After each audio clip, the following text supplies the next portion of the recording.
Era uma noite fria e nebulosa quando decidi explorar o cemitério da cidade. As lendas sempre falavam sobre um ser sobrenatural conhecido como castiçal, uma criatura ébria de sombras que se alimenta de cadáveres humanos. Diziam que ele era uma entidade pálida, quase translúcida, que flutuava entre as lápides, buscando por aqueles que não encontraram descanso. Enquanto avançava entre os túmulos, a brisa gelada sussurrava em meu ouvido, quase como se me avisasse para recuar. Mas a curiosidade era mais forte que o medo. O luar mal conseguia penetrar o manto de nuvens, mas havia algo naquele lugar que me atraía, um magnetismo obscuro que parecia me puxar para mais perto do centro do cemitério. Após alguns minutos de caminhada, avistei um túmulo antigo, coberto por musgos e emaranhados de ciprestes, que parecia diferente dos outros. Não era apenas o aspecto manchado, mas a sensação de que algo ali estava esperando por mim. Com um arrepio na espinha, aproximei-me e, ao olhar mais de perto, percebi uma marca estranha na pedra. Era um símbolo que nunca havia visto antes. De repente, uma brisa mais forte soprou, apagando a luz da lanterna que eu segurava.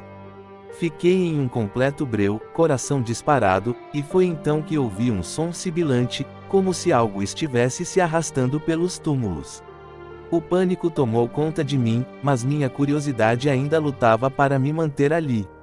No silêncio que se seguiu, uma figura começou a se materializar à minha frente.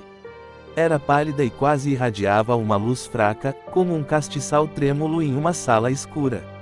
O castiçal, o ser das lendas. Ele flutuava lentamente em minha direção, e seu olhar, ou o que eu supunha ser um olhar, parecia penetrar em meus pensamentos mais profundos.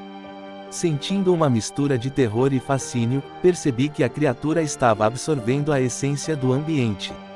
Os sussurros dos mortos eram seu alimento, e seu corpo esguio se contorcia em um balé macabro, como se estivesse tentando conectar-se com as almas que não encontraram paz. O silêncio do cemitério se tornou opressivo, e eu me vi paralisado, incapaz de me mover. O castiçal parou a poucos passos de mim, e uma voz sussurrou em meu ouvido, uma mistura entre o equivalente a um grito e um lamento. Almas perdidas, alimentem-me, dizia ele, enquanto se aproximava mais, como se fosse me convidar para um banquete macabro.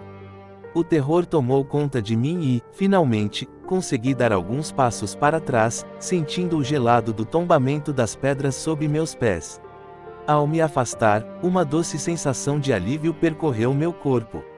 O ser começou a desistir de sua perseguição, mas não antes de me lançar um olhar que me congelou por dentro. O olhar de um predador satisfeito por ter encontrado um novo alvo. Com o coração ainda palpitando, corri sem olhar para trás, atravessando o cemitério e saindo pela entrada. O sussurro das vozes dos mortos se calou atrás de mim, mas a lembrança daquela noite nunca me abandonou. A lenda era verdadeira, e eu tinha visto, em carne e osso, a criatura que se alimentava das sombras e da dor, o castiçal. A partir daquela noite, nunca mais pisei naquele cemitério, mas a pergunta ficou gravada em minha mente: quantas almas ainda permaneciam ali, à mercê daquela entidade pálida, esperando para ser levadas por um castiçal a mais?